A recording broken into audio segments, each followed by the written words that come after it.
સૌ પ્રથમ કેરીને આપણે સોલી નાખી અને એને આ રીતના નાના નાના કકડા કરી અને કટકી બનાવી દીધી. હવે આને આપણે કટકીની અંદર મિક્સ કરીશું.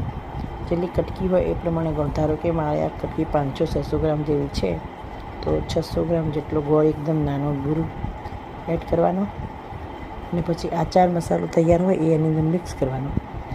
એ આચાર મસાલો મિક્સ કર્યા પછી અત્યારે હલાવીને મિક્સ કરી દેવાનું અને સવારે જોઈ લેવાનું બધું. પાછી એકવાર ચમચાથી જબરજસ્ત આમ એકરસ હલાવી અને પછી તમારે કાચની બરણીમાં ભરી દેવાનું. એ કાલથી જ ખાવાનું ચાલુ. કાચી કેરીની કટકી કહેવાય. જો આપણે અહીંયા કાચી કેરી હતી ને એમાં 500-600 ગ્રામ જેવો ગોળ નાખી દીધું છે. હવે એને મિક્સ કરી દઈશું. કદાચ બાઉલ બી થોડું નાનું પડી લાગે છે અને એમાં આપણે થોડો આચાર મસાલો નાખી દઈશું.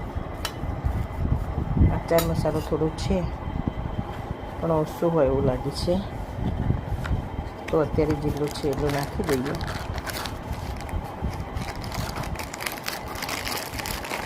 આ ગોળ નાખી દઈએ.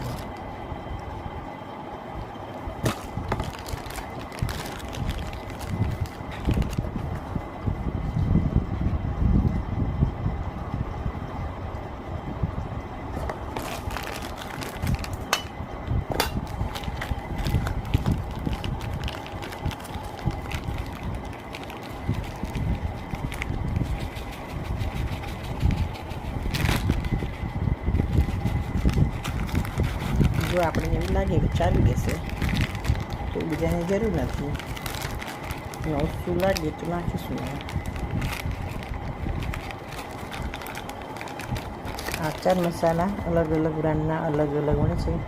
અમે આ વસંત આચાર મસાલો નાખીએ છીએ. તમારે જે લાવો એ નાખી શકાય. ઇન્સ્ટન્ટ કટકી કહેવાય. હાલ ખાવી હોય તો રોટલીમાં અથાણામાં ખાઈ શકાય. શું તો પડ્યું છે થોડું, પણ અત્યારે ચાલશે. કાલે એને આપણે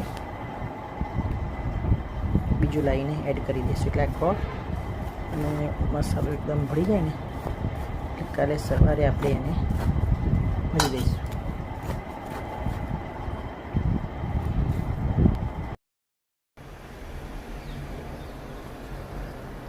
જો આ ગોળ અને પેલો મસાલો નાખેલો મિક્સ કર્યું. હવે એ કમ્પ્લીટ થઈ ગયું.